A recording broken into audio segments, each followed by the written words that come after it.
Hello बच्चों, कैसे हैं आप सब। मुझे आशा है कि आप सब अच्छे होंगे। आज हम इतिहास में दूसरा पाठ आरंभिक मानव की खोज पढ़ेंगे। तो आरंभिक मानव कौन होते हैं? वह मानव जो शुरू शुरू में आए थे और उनके बारे में हम आज पढ़ेंगे कि वे किस तरह खाना खाते थे, कैसे शिकार करते थे, क्या पहनते थे, कहाँ रहते थे। तो चलिए शुरू करते हैं। आखेटक, उन्हें आखेटक बोलते हैं शिकारी, क्योंकि वे शिकार करके ही अपना भोजन प्राप्त करते थे। आखेटक भोजन की खोज में एक जगह से दूसरी जगह घूमते थे। उसके कुछ कारण हैं। वह कारण यह है कि एक जगह रहने पर वह आसपास के जो पौधे होते थे, फल होते थे, वह जानवरों को खाकर पहले ही समाप्त कर देते थे। तो इसी का एक कारण था कि वह उस जगह को छोड़कर फिर दूसरी जगह जाना पसंद करते थे। वह जानवरों के पीछे भी दूसरी जगह जाया करते थे। कुछ जानवर अपने शिकार के लिए एक जगह से दूसरी जगह घूमता है, उसी प्रकार उन जानवरों का शिकार करने के लिए आखेटक भी उनके पीछे पीछे जाते थे। पेड़ व पौधे में अलग अलग मौसम में फूल और फल आते थे। ये भी एक कारण था कि आखेटक उन जगहों पर जाते थे अलग अलग, जहां पर उस समय उस मौसम में फूल या फल आते थे। वह जानवरों के पीछे एक जगह से दूसरी जगह जाते थे, ये मैंने आपको बता दिया है। वह पानी की तलाश में भी एक जगह से दूसरी जगह जाते थे। हमें पता है कि कोई भी प्राणी या पेड़ किस पानी के बिना जीवित नहीं रह सकता।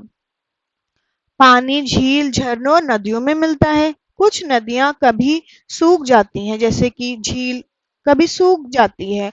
तो आरंभिक मानव क्या करते थे? उस जगह को छोड़कर दूसरी जगह चले जाते थे।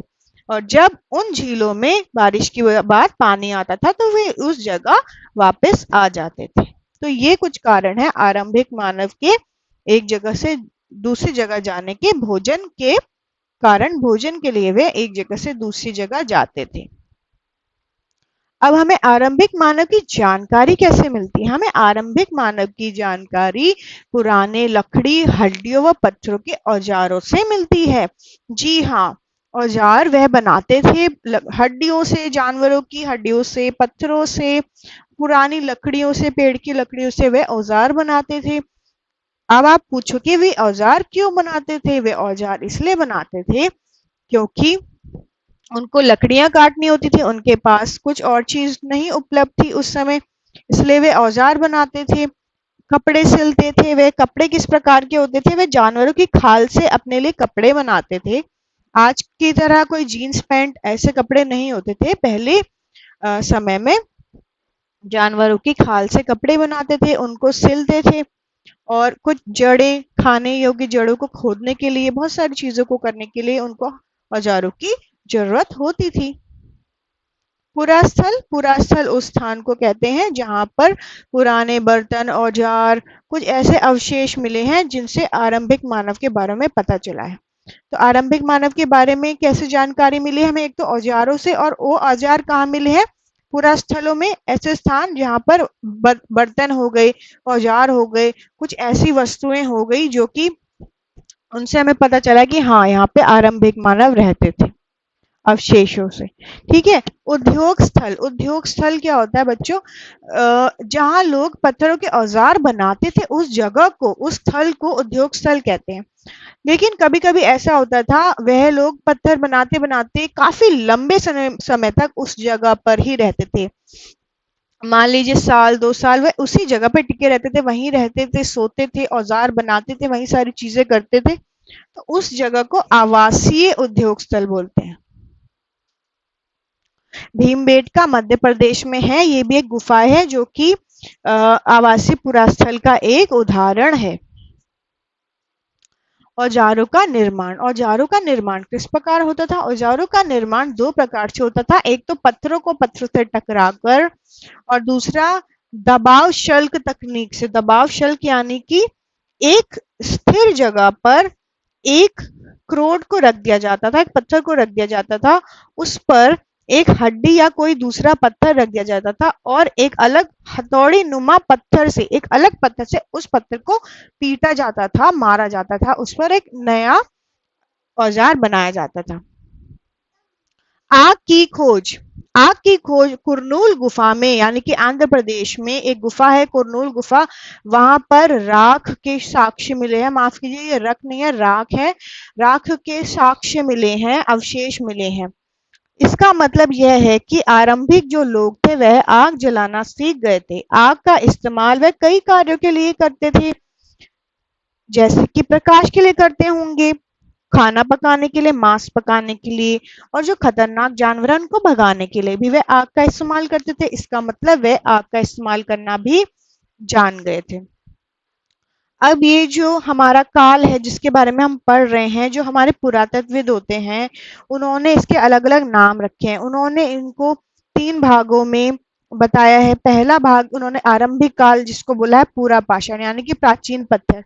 उस समय भी वे हथियार बनाते थे पत्थरों से, लेकिन उनके हथियार इतने अच्छे नहीं, परफेक्ट नहीं होते थे, क्योंकि वह उनको बनाना सीखे थे। मध्य पाषाण काल के जो पत्थर होते थे वह थोड़े छोटे होते थे और उनके हथियार जो लोग बनाते थे वह भी थोड़े पहले से अच्छे बनाने लग गए थे। उसके बाद हमारा नव पाषाण काल आया। इसमें औजार और भी अच्छे तरीके से और भी नए तरीके से वे पत्थर से औजार बनाना सीख गए और बहुत ही बेहतरीन औजार बनाने लग गए थे। तो 3 उसमें जो काल है वो बांटा गया है, पुरा पाषाण, मध्य पाषाण, नव्य पाषाण।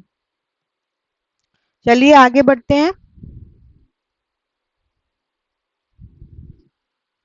जो मध्य पाषाण के पत्थर थे, क्योंकि वो छोटे होते थे तो उनको मेसोलिथ, यानी कि छोटे पत्थर होते तो मेसोलिथ भी कहा जाता है। शैल चित्रकारी। जब वह लोग गुफाओं में रहते थे, गुफाओं में रहते रहते वह कुछ दीवारों पर चित्रकारी करते थे, उसी को शैल चित्रकारी कहा जाता है। शैल चित्रकारी में वे कुछ भी जानवरों के चित्र बनाते थे। यह मध्य प्रदेश और दक्षिणी उत्तर प्रदेश की गुफाओं से चित्र मिले हैं। वो चित्र में क्या बनाते थे? जंगली जानवर बनाते थे, शिकार करते हुए जानवरों के चित्र बनाते थे।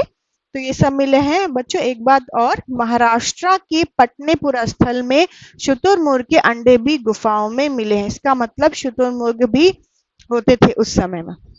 उसके बाद हुसंगी का एक सूक्ष्म निरीक्षण हम करेंगे। हुसंगी कर्नाटक में है और ये भी एक पुरा स्थल है। यहाँ पर क्या मिले हैं? यहाँ पर मिले हैं औजार। कुछ छोटे पुरास्थलों में भी औजारों के बनाए जाने के प्रमाण मिले हैं।